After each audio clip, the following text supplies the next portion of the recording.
Everyone is speaking out about this as we have a massive Leafs update to go over today that has everybody fired up and changes the outlook of the Toronto Maple Leafs going forward. Break down exactly who that is and discuss what this means going forward as everybody is speaking out about this, and it is way better than we initially thought as well. And a few other updates surrounding the Leafs to go over today. Before we get into it, if you're a part of the percentage who aren't subscribed to the channel, this is the place to be for daily Leafs content. Your guys' support has been unbelievable. If you're a part of the percentage who aren't subscribed, make sure to hit that subscribe button.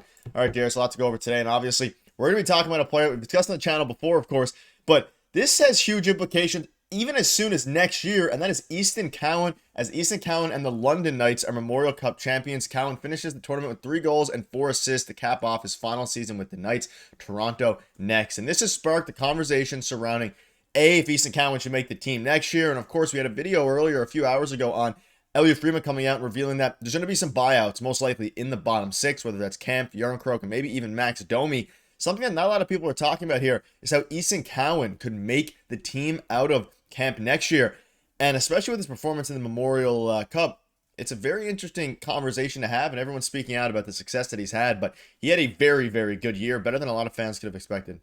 Yeah, and besides the stats, we'll get into the stats, and one of the best London Knights of all time at this point, which is very impressive. But besides all of that, the most impressive thing to me is the fact that they went back to the Memorial Cup this year. They made it last year and lost in the final in heartbreaking fashion. And that speaks volumes to me about this player. And obviously, the London Knights are always going to be in the mix. They're always at the top of the Western Conference in the OHL. But there's a lot of times, and I've seen it in the OHL, where a guy gets drafted, he goes back for a season, maybe he goes back the season after. It's usually the season after that because of the weird rules with the CHL that, the ego is really big. They're not really driven to win in the OHL anymore. They're just going to put up a bunch of points, but they're just waiting to go to the NHL. But Easton Cowan and the London Knights, they went back to the OHL final against the same team in the Oshawa Generals, back-to-back years. That never happens in the OHL, by the way. But then they went back to the Memorial Cup and got the job done in convincing fashion this time in the final. So he is officially a Memorial Cup champion. That speaks volumes to me. That's something that we're seeing with, Connor McDavid and the Edmonton Oilers right now.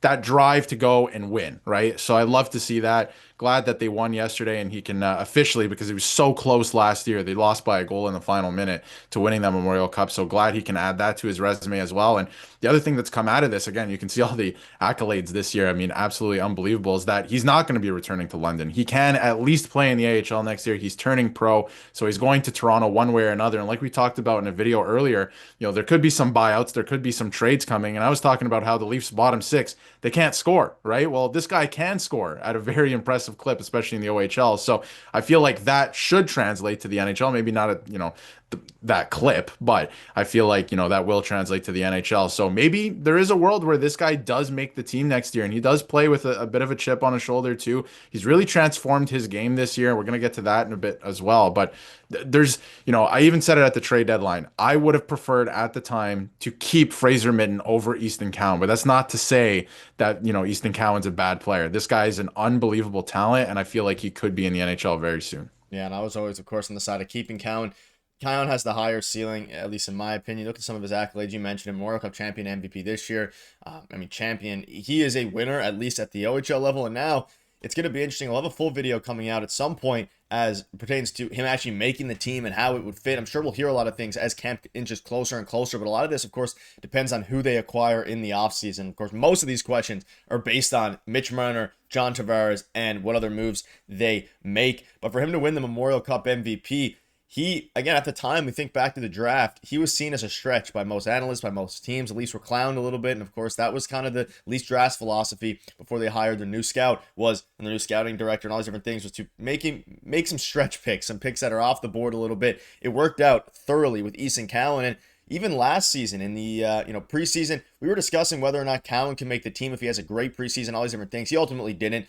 Fraser Minten had a better preseason, but it's going to be interesting now to see how, and of course you can see here Mitch Marner and Easton Cowan, depending on what happens with that, we assume Mitch Marner's going to go, how Easton Cowan fits into the bottom 6. I mean, if he can produce at the level that he produced at the OHL, which is never going to really happen, it happens very rarely, of course, but 96 points, he has the second most points all time in OHL playoffs history. He's one of the best players, you mentioned it, in OHL history, let alone, the London Knights.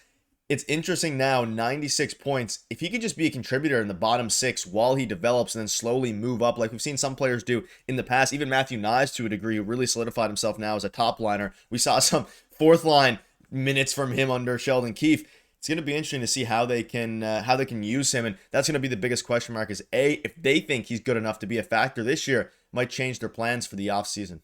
The other thing that I think that they're going to take into account is obviously you mentioned the preseason last year. They made it purposefully difficult for him to make the team. They kept adding guys on PTOs, Max Pacioretty. Obviously, this is a team that wanted to win the Stanley Cup. They were putting roadblock after roadblock in front of him to see if he could overcome it. He didn't at that time, but this is a different circumstance coming into this year, a different player. You know, he did this year. He came back to the Memorial Cup final, won the Memorial Cup.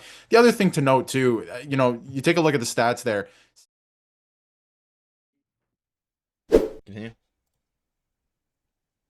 You take a look at the stats, there's 60 games played. There's 68 games in an OHL regular season. He missed some of those games because of the World Juniors, right? Which he went on with Canada to play in. And obviously, a lot of people were already talking about him being a choker. He couldn't perform at that tournament. I don't subscribe to that. Look what he did with London this year. And I think he's going to be a great player. So I don't, yes, was, you know, he not great in that tournament? Yeah, that happened. That happened. It was a couple games, right? Small sample size. But what he did with London over the course of the regular season and in the playoffs, he has truly like become one of the best London Knights of all time at this point. So he is going to be a special player. He scored in the final last night, right? Doesn't shy away from the big moments. I know it's the junior level, but you got to start somewhere, right? He's not playing the NHL yet. So I like everything that we're seeing from this guy. You know, the point streak that he had, the OHL has weird rules, so it technically wasn't consecutive. So he doesn't technically have the record.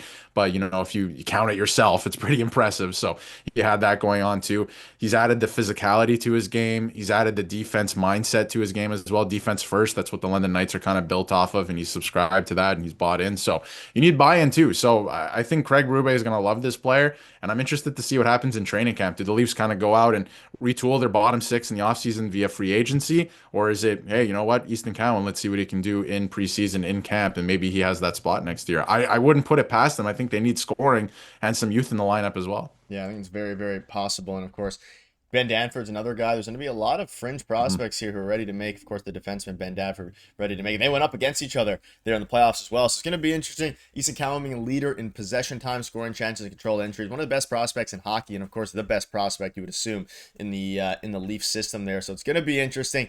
And following what was a heartbreaking, season for him last year, that's of course going to hopefully translate into some more production, maybe even on the Leafs this year. And Cowan, defense leads the offense here, and we got to keep that going as he goes out and blocks shots. Music to Chiefs' ears. Craig Berube is going to adore him, and could be as soon as tomorrow. But at the same time, you can see here, there's some fans of other teams coming out and saying every decent Maple Leafs prospect in the system, they have no first-round picks. How are they going to replace a superstar 100-point winger?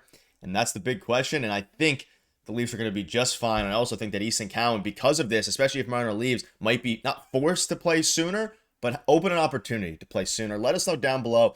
Do you think Easton Cowan's going to be playing for the Leafs next season? And do you expect him to perform very well? Let us know. Thank you guys for watching. See you.